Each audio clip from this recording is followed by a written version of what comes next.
All right. So just a little bit about New Entry.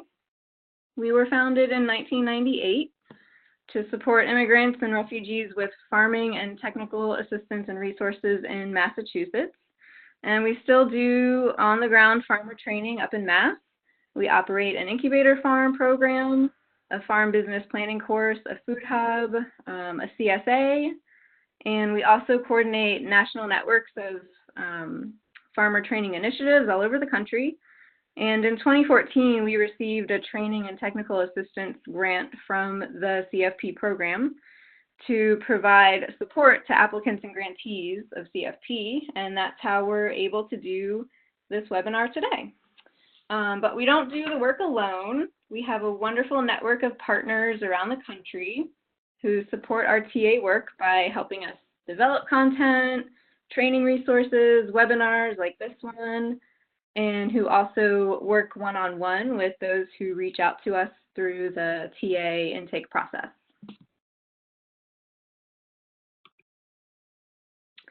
If you haven't yet been to New Entry's CFP website, here's the link for that. It's got a ton of resources, like links to recorded webinars that we've done in the past. We have CFP grant writing guides for both planning and implementation grants, and resources on developing solid evaluation plans and lots more. There's also a link to start the one-on-one TA process with us. So if you haven't reached out through that already, and I see a number of you on the call who have, but if you haven't, you're encouraged to do so. It's free. Just get in touch with us with your questions around the CFP program. You know, whether you and your partners are in a good spot to submit a strong proposal, or if you'd like to ask more specific questions about the application process, we can help field those questions and do our best to find the answers. That being said, we are not the USDA, so we might not have all the answers right away, but our team does possess a ton of knowledge around CFP, so we strongly encourage you to start that intake process, reach out to us, and start the conversation. On May 14th, NIFA, which is the National Institute of Food and Agriculture, that's the department of the USDA that administers the CFP grant program, they're going to be having their informational webinar for applicants. That webinar is going to go into the real nitty-gritty stuff, the dry stuff about the application process, what the grant program is, and all that. But this webinar that we're doing today isn't really going to focus on all of that stuff. The goal here today is to address many of the common questions that we've received from CFP applicants over the years. And so with that, I'm going to introduce our partner, Andy Fisher. Andy has been working really closely with us over the years, and he's been instrumental in developing the CFP program. He co-founded and led the Community Food Security Coalition for over a decade. He recently authored his book called Big Hunger. He's an educator in food systems work, and he helped us develop this webinar today. So with that, I'm going to turn it over to you, Andy. Great. Thank you, Kristen. How's everybody doing this morning? I want to just kind of briefly go over community food projects and then talk a little bit about the format and introduce our panelists. So I don't have slides for this, but just briefly, the Community Food Projects program has been in existence since 1996. It provides currently $5 million a year in competitive grants to communities to do work on self-reliance, with a focus on low-income communities. It is a very competitive program. About 1 in 5 proposals get funded. Projects need to be system-oriented. They need to have strong partnerships. They need to have strong community involvement. And they also require dollar-for-dollar matching. So we're going to get into some of those issues today. And I should also say there's 2 types of projects that you can get funded for with CFP. One is a planning grant, up to $35,000 a year. The other one is an implementation grant, up to $400,000 for 4 years. We're going to be talking about the implementation grants today. So I'm going to introduce our panelists, who each are going to talk for about 3 minutes or so and show you a few slides about their projects, and then we're going to go into some Q&A with them. I'm just going to introduce folks as we go along. The first person is going to be Michelle Horowitz, who is the Executive Director of Appetite for Change in Minneapolis. So Michelle, it's all yours.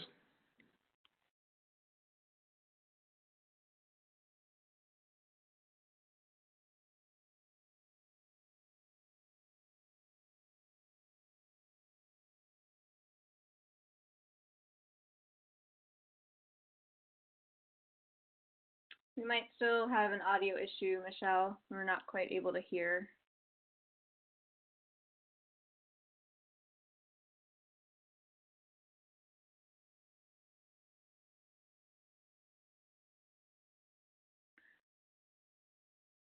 You want me to skip over to Neelam and then we can get back to Michelle? Do that, Michelle. Hopefully you can, we'll put you last if you want to try to work on getting your audio set up.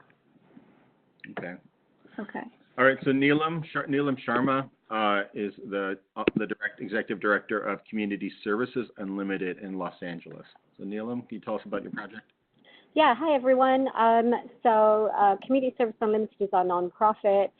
Just really quickly to take you through these things. Our nonprofit began as the arm of the Southern California chapter of the Black Panther Party, and has always been rooted in a deep understanding of food access issues as a broader part of kind of social justice.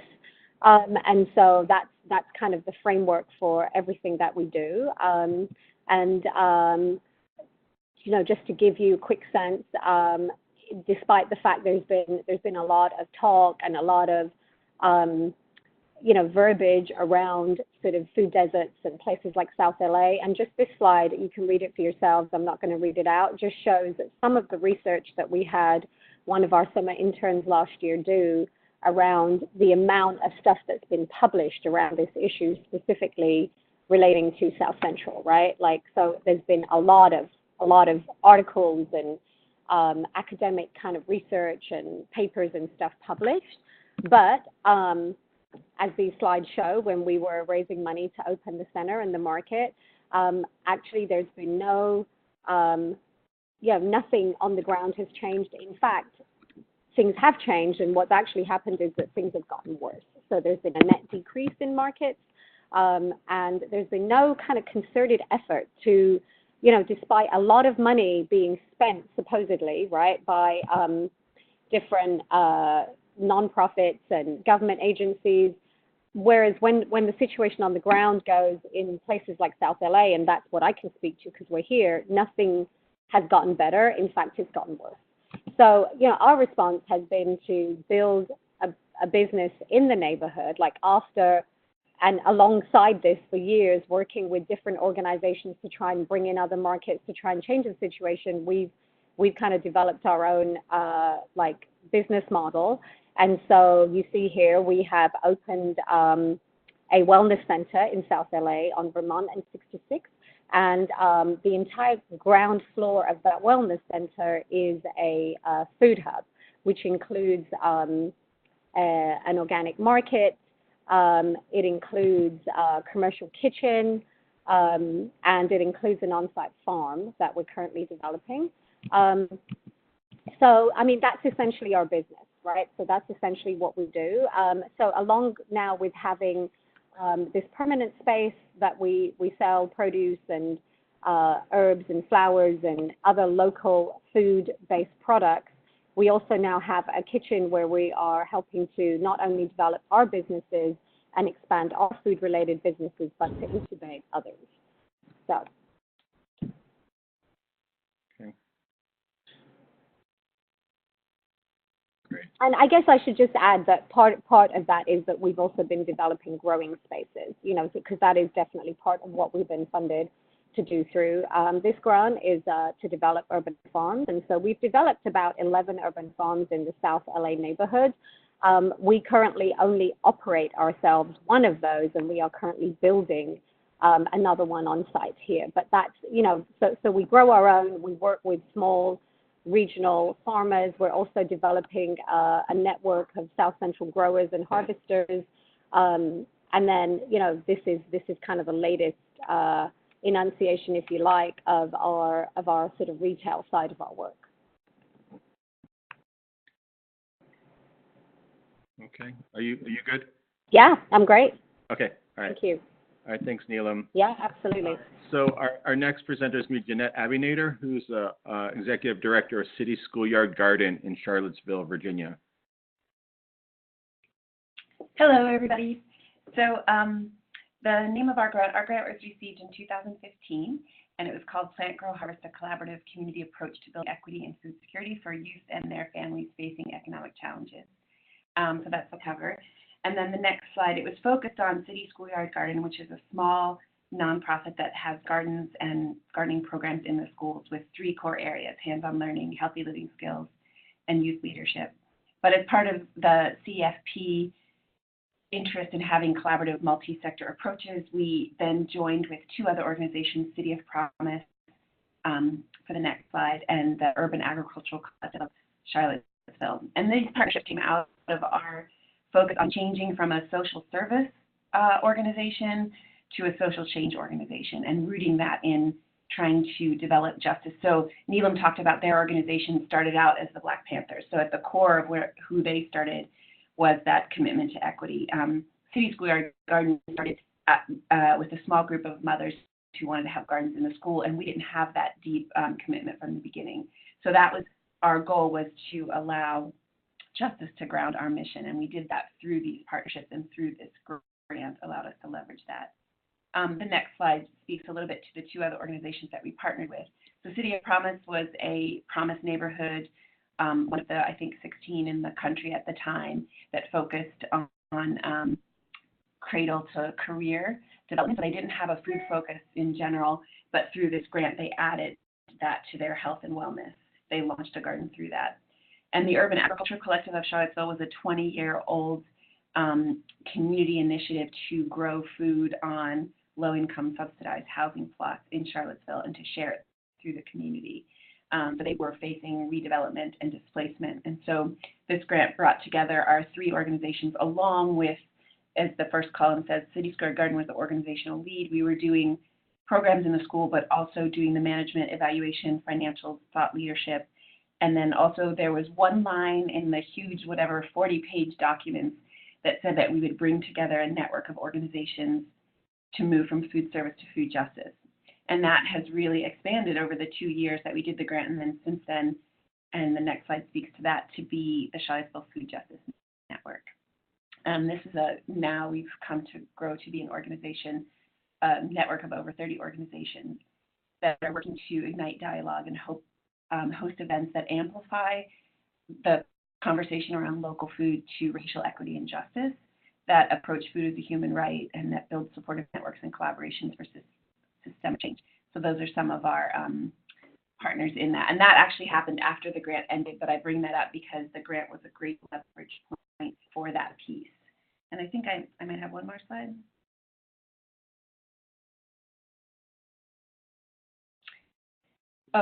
Then just the reframing of our work to encapsulate. Now we aim to create healthy and equitable future personally. So the City Schoolyard Gardens do that with the students and their families, in community through the Urban Agricultural Collective of Charlottesville in the neighborhood, and across systems and structures. So the Charlottesville Food Justice does that. So thank you. Great. Thanks, Jeanette. Uh-huh. So Christy Balch, who's the Executive Director of Crossroads, I always get this wrong, well, let's say Crossroads Farmers Market, Crossroads Community Food Network in outside DC. Christy. Great, thank you. So I'll give a little bit of history and then talk about our project. So we were founded as just a farmers market, and we were the first farmers market in the country to offer double dollars for federal nutrition benefits. So if folks spend their SNAP or WIC dollars, we match what they spend. We've been doing that since 2007, and we've given out about a little over $500,000 in those double dollars. We're in a primarily low-income immigrant neighborhood, and most of our shoppers at our market are low-income immigrants, and about half of our vendors are immigrants as well. Next slide, please.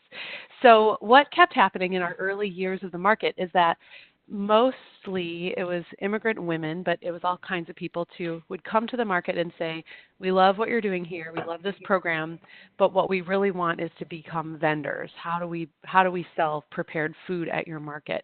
And for years we were turning folks away because they didn't have the right licenses or certifications. I'm sure all of you know that it's really hard to do that. From a regulatory perspective, and it's expensive. So we were turning people away, but we kept hearing this over and over, so we did a needs assessment. And what we found were that the main limiting factors for folks were, number one, access to licensed kitchen space that was affordable, and number two, business training specific to food. So a lot of the folks that were approaching us, they had experience running businesses, perhaps in their home countries, but they didn't really understand how to get through the regulatory processes.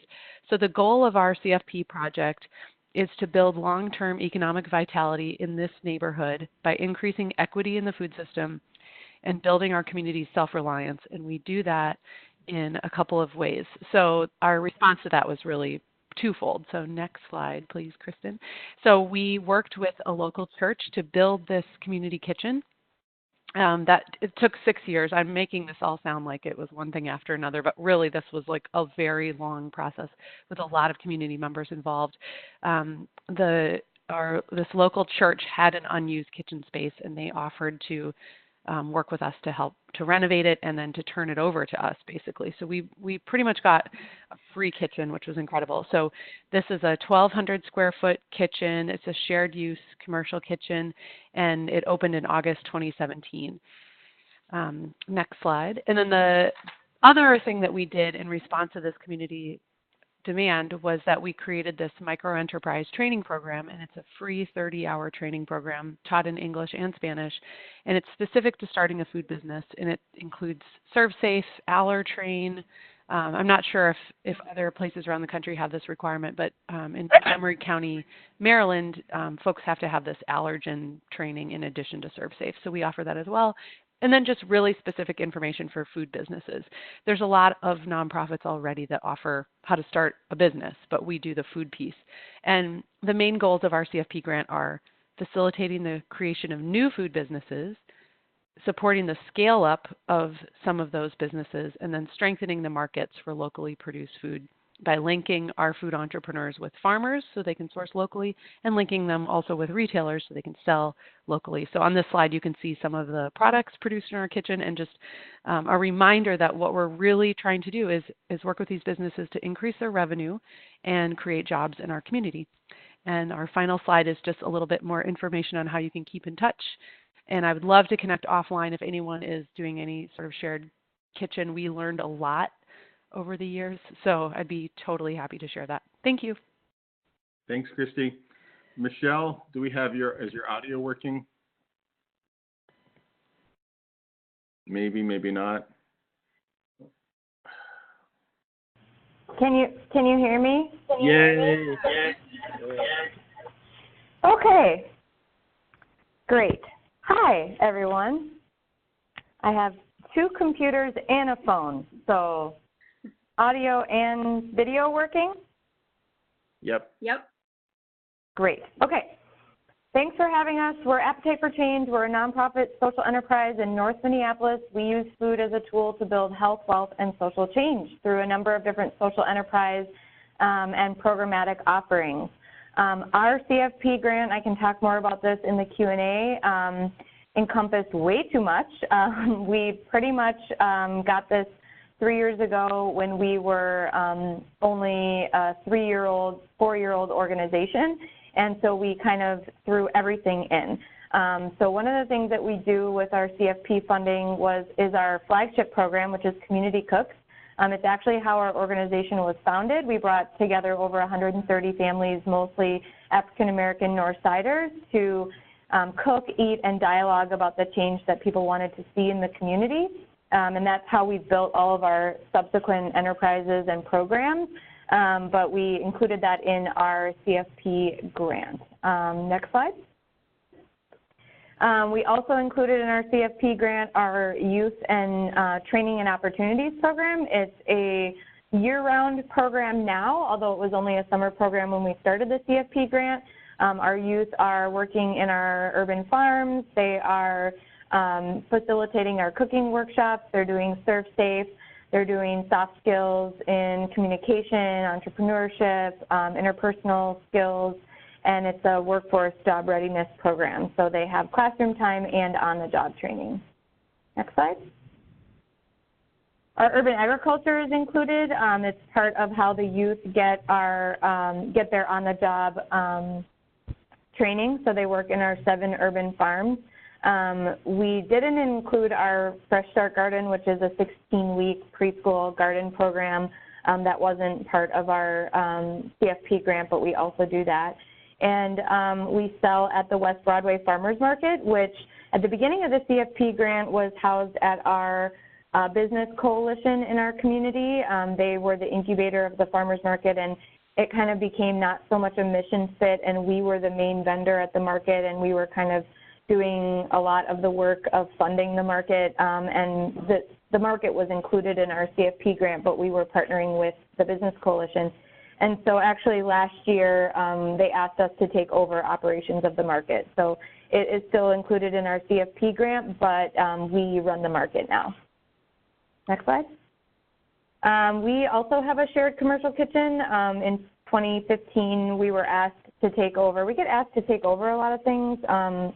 We're pretty community-based, and a lot of partners who have started things or been unsuccessful in maintaining things have asked us to take it on, and we have a hard time saying no. But our commercial kitchen is called Kindred Kitchen. It was created to be a business incubator and was having a number of different challenges, so we took that over and included that in our CFP grant. We partner with a neighboring organization called Neon to provide technical assistance and access to marketplaces. We do pop-up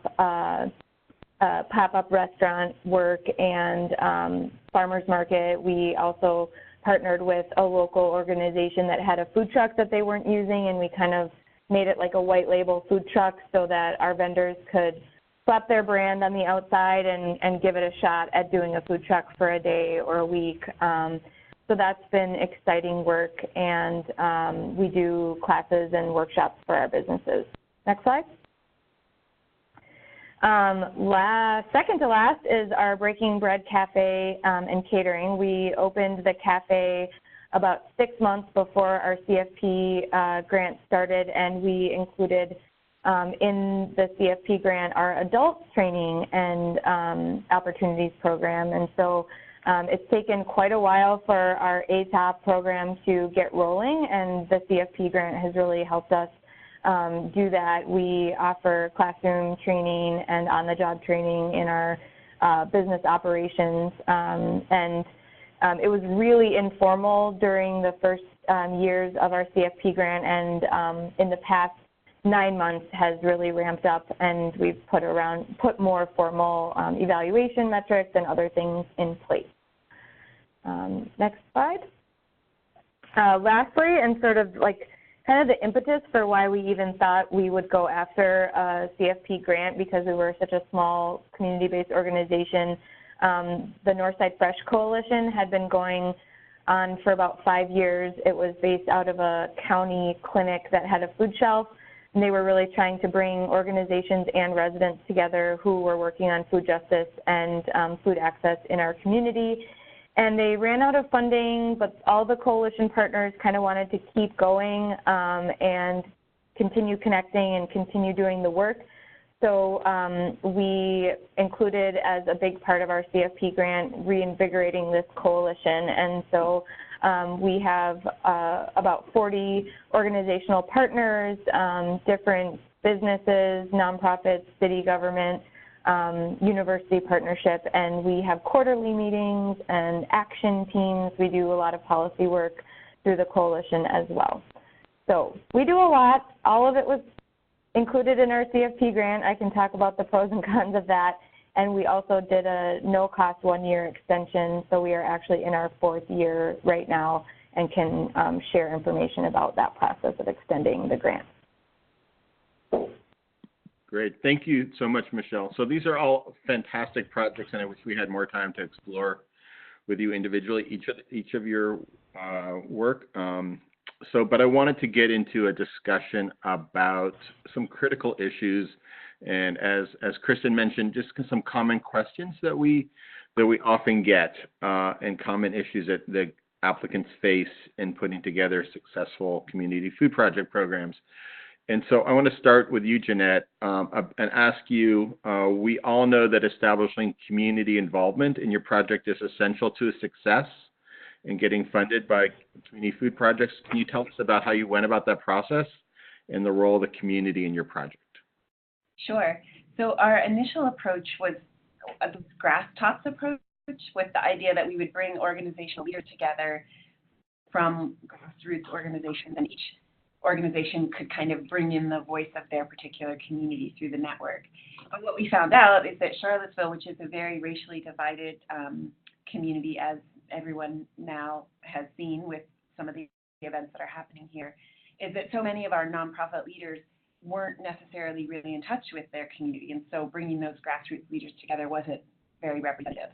And so we started on a process of expanding that outreach, first by doing, of course, racial equity training, clarifying each organization's intersection with race, and looking back at how, like, for example, at City Square Garden, we spent some time looking back at how school integration and development has affected our food system, to create some of the disparities amongst race in health and diet-related diseases. So making sure that each organization deeply understood the history that led to some of the inequities in our community. And then bringing in representatives from the community. We started with a leadership program for the youth from kindergarten all the way up to 12th grade that culminates with kids having paid internships in the summer and acting as leaders. And we also now have a community fellow program where we employ community leaders to do the work that they do. So to show up for housing development meetings or for food system meetings, and to spread the word about various events. So it's been a process of first learning and educating the organizations. For our organization as well, we have a very diverse board. Our board is majority people of color, so that was a really important piece in doing that development, as well as working on diversifying our staff so that it better represented the community. So lots of different ways of approaching it. Great. Thank you. Neelam, I know you guys are very much rooted in South LA. Can you talk a little bit about the same question about how you engage with the community there and how that's been helpful in the success of your project? Sure. Yeah, I mean, I would say that, for us it was kind of just a no-brainer. I mean, it's just kind of just how we work. We are very much in the community. Folks who are on our board, are on our staff, are very much, from the community, like have history in the community, not exclusively, but mostly. And all of our work actually emerged out of, before we had any funding at all from anybody, years ago we did a community food assessment, which actually the Community Food Security Coalition had a program around that at the time, that we worked with and partnered with. And so that kind of informed everything that we did. So through that initial assessment, we engaged, close to 1,000 community members in kind of being part of that assessment in different ways. And since then, we've continued to, and it's not easy, I'll say this, it's not easy, like continuing to preference local hiring, local training, local job creation. It's a decision, and it's not always the easiest one. And in fact, we had at one point in our history a few years back, we had one of our funders, not CFP, but one of our funders, part of the grant was for an independent evaluation of our work to be done. And one of the things that the evaluators came up with is they criticized us for, actually a critical feedback from them was that they felt that we would be further along in our work if we weren't so fussy about hiring locally, and we hired people, who were immediately and obviously qualified, right? And so, so that there is definitely, there's a plus side to it. There is definitely, sometimes it makes our work harder, right? Because a lot of what we're doing when we hire locally is that we're actually training people on the job. We're creating, so it's just harder work. But, it is what we're committed to. And so in addition to the initial kind of food assessment, we have also continued to do, participatory kind of feedback is embedded in our work in just almost every way you can think of. We do a lot of data collection. We do a lot of qualitative feedback and dialogue with participants in our programs. I mean, just one example I'll share, and it's a really simple kind of thing, and it just seems so obvious to us, but so many people have commented on it that I'll share it, is that in our store that has now been open about, close to, coming up to 8 months now, we've been open. We've had from the beginning a participatory questionnaire on the wall, which essentially invites shoppers to give us their ideas of what we should be stocking. And we have very intentionally not had a full inventory in the store, and we've built our inventory based on the feedback we've gotten from people in the community, right? So that's like a really simple thing, but instead of us completely filling out all our shelves to begin with, people who've come through the store have seen that actually it's been what they've requested that has built our inventory and kind of, built up stuff. And also when people come to our programs, they see people from the community running them, looking like them, sounding like them, people in the store, it's the same. So I don't know if that kind of answers your question, but it is a commitment. It does have to be a kind of commitment that this is what you're going to do, and then there are tools to get there. No, that's great. That was fantastic. Thank you.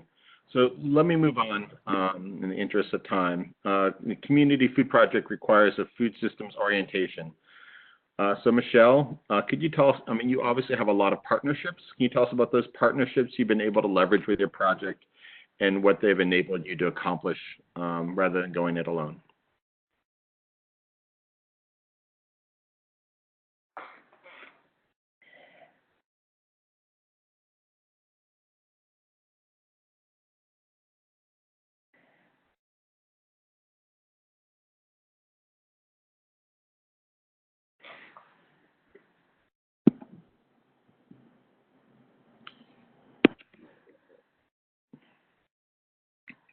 Okay, I don't think her audio is working right now. So Jeanette, maybe you can take a... I'm sorry. There you are. Okay. Sorry. I was trying to mute myself when I wasn't talking and forgot to press mute. Okay.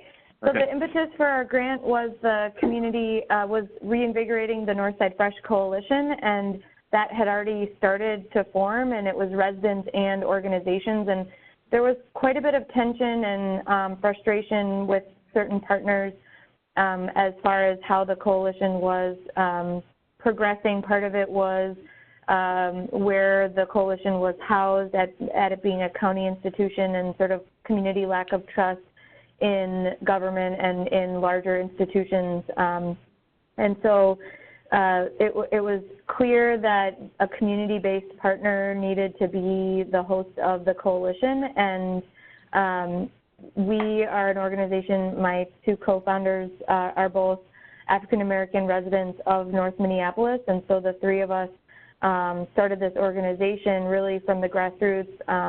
Over 90% of our staff are Black, over 75% of our staff are Northside residents, and so there was a bit more trust in, I think, our organization. And so, like, part of the impetus of CFP was to provide support so that we could maintain our partnerships and relationships. So that was a huge piece. And then I think I mentioned before, I mean, of the funds that actually came from this grant, a much smaller portion than maybe was prudent actually stayed within our organization. We really tried to spread the funds out to the other partners that were helping do this work. So the business coalition that was running the farmers market, the technical assistance provider who is supporting the businesses in our food incubator, other community-based organizations that were doing engagement and outreach.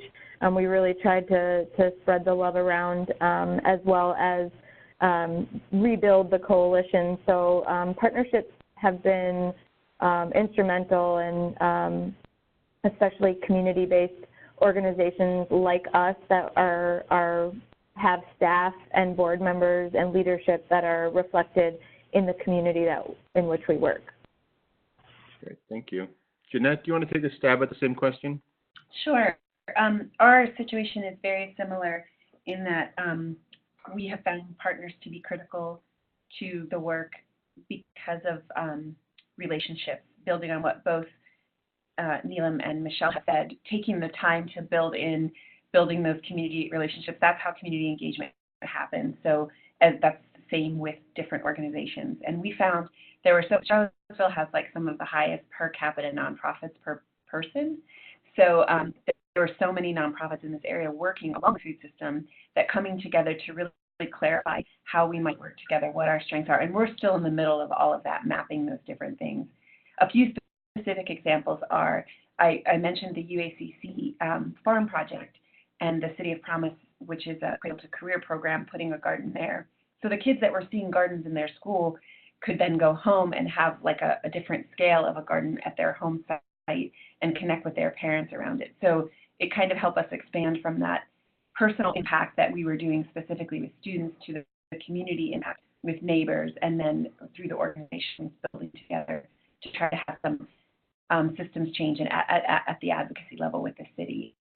So one thing that all of these partnerships have resulted in is that we were able to go to our city council and say, we noticed that nowhere in the Charlottesville City Comprehensive Plan is food mentioned.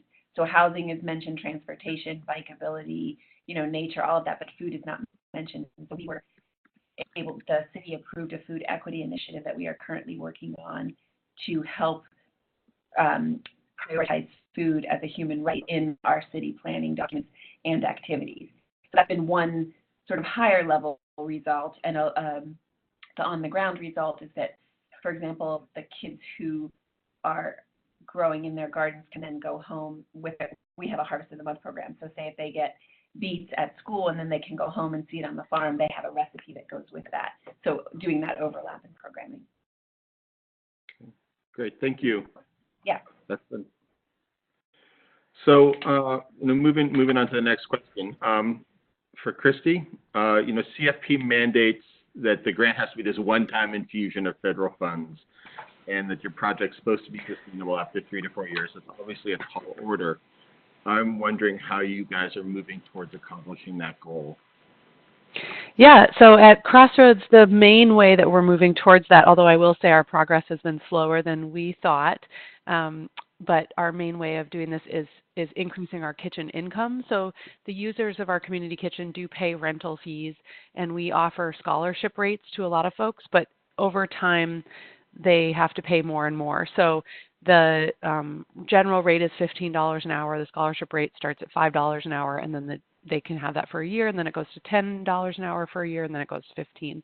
So that kitchen income pays for like our utilities and part of our kitchen manager's time, and we just really need to keep increasing it. And really what's great about that model is that the success of our kitchen users, who are the participants of this grant, turns into our success in being able to run this facility for the long term.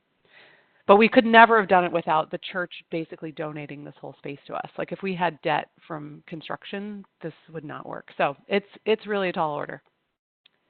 Great, thank you. Neelam, do you have any insights on that at all? Just to reflect, the same thing. It is an incredibly tall order, and I think it's probably one of the most unrealistic things that are written into grants like this, and we should just be honest about that. And that isn't to say that we have not worked actively to get to that place, and we still do. And we have, in fact, built up and increased over the years our earned income dramatically. At one point, when we were building our business that we started building in 2007, we had gotten to the point within like a few years where I think it was something like 45% of our income was coming from our earned income, right? But the thing is as you expand and you continue to develop, that shifts each time there's an expansion. So of course, with the purchase of this land and renovating this building, we now have huge loans and debts, so that's changed again, right? And now we've got to do a whole another round of increasing our income accordingly to kind of get to that sort of level again. But I think that it is really, to be honest with you, when that's written into grants, and particularly with CFP, what they really want you to see is that there's a lot of thought and planning gone into understanding the importance of that and working towards that. And that's, I think that's all we can really show.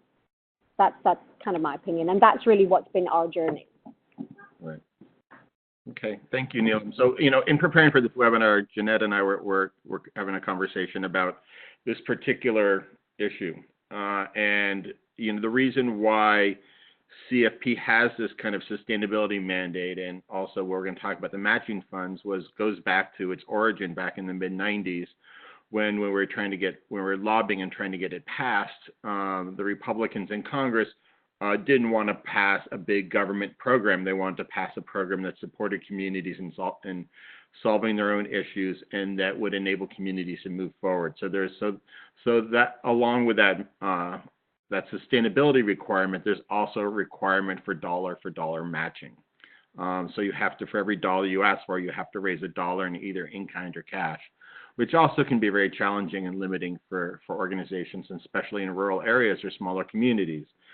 So I want to go back to you, Christy, and ask about, you're not in a rural area, obviously, but how did you deal with that matching issue? And how did you pull that together? Well, we had a pretty diverse set of opportunities for the match. So probably like most other grantees, we had some cash matching through other foundation grants or other pots of money. We had advisor hours, which is really basically just the same as volunteer hours, but we had some really highly skilled volunteers that had a higher rate for their in-kind. We also had the construction costs that were paid by the church as a match. And then I think our most creative way to do the match is that, and this is kind of complicated, but the difference between the full rate for renting our kitchen and the scholarship rate is a dollar amount, and we use that as a match. So if a certain number of our users are paying $15 an hour and a certain number are paying $5 an hour, the difference is what we calculate as a match. So like the number of scholarship hours is what we count. So, and I'd be happy to talk about that offline if anyone's trying to do that, because that, I don't even know whose idea it was, but it's worked out pretty well. Great, thank you. Michelle, how about you? How were you able to get the match together for this proposal?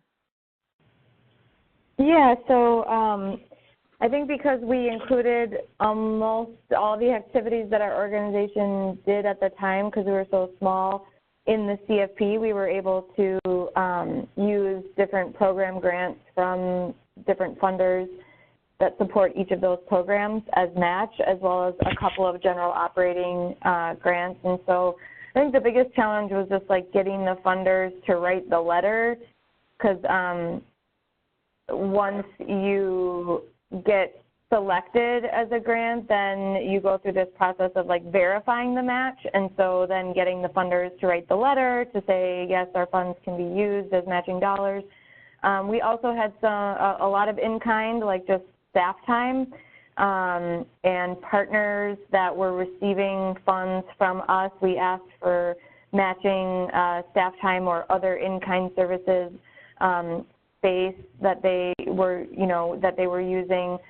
Some of our partners who were not charging us for the use of their land to grow food, the fair market value of what we would be renting that land for was able to be used. We also used some earned revenue sources. So we had just opened a cafe, and so for earned revenue for our cafe and catering sales, we were able to use that. And also for our commercial kitchen, the folks that were paying full rental price as opposed to discounted or free time in our commercial kitchen, we also use that as well, similar to Christy. Okay, thank you. So I'm gonna two more questions that I want to open up to all of you, and that is, we all know that putting together this proposal is a lot of work, and managing it and reporting to USDA can also be a lot of work. So I guess my question for you all is, how has this been worth it? I mean, what's been the impact for this grant, for getting a community food project grant for your organization or your project, maybe beyond, if there's been an impact beyond just the dollars that you've received in your bank account? And anybody who wants to jump in on that. I'll jump in on that, Andy. This is Neelam. I would say we've had now 3 CFP grants over the years. We're in our 3rd one. And I would say that the very first one we got for us was really important in terms of leverage. Getting that grant and being able to leverage that to attract other income was incredibly important. And actually, even though our income and our fundraising has diversified incredibly since that first grant, because we didn't get these consecutively; they've been spread out over years. Even so, it continues to be a really amazing kind of a leverage point, because it is such a major national government program that it holds a lot of sway in the food justice world. So that for us has been a very important thing. Thank you. Anybody else? I can add too. This is Jeanette. So for us, the leverage was also really important. It also provided the requirement to have evaluation funds. It was the first time we were able to invest in evaluation, which gave us some really clear strategy directions to change our work. So that was super helpful. It also helped us set up these systems. So just in order to track the matching and the sub-awardees, we upgraded our financial tracking systems, our accounting, we got software for that. So both of those things really strengthened the structural framework of our organization.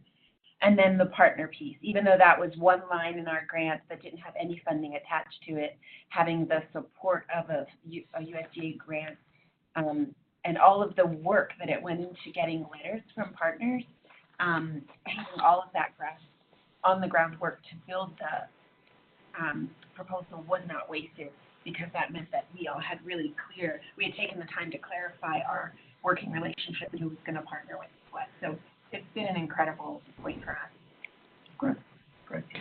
And this is Christy. I would just add that a multi-year grant is so huge for this work, because we're trying to accomplish these huge things like increase revenue for these food businesses run by people that face all kinds of barriers. So it's like you can't really do that in a year sometimes. And creating jobs in our community, that's a long-term thing. And so to have a multi-year grant has just been an incredible and amazing thing. And I will say that there's a lot of reporting that comes with these, but for the dollar amount that we get, I think that the reporting requirements are actually really reasonable. So what have been the lessons that you guys have learned that perhaps you want to share with the participants on this webinar?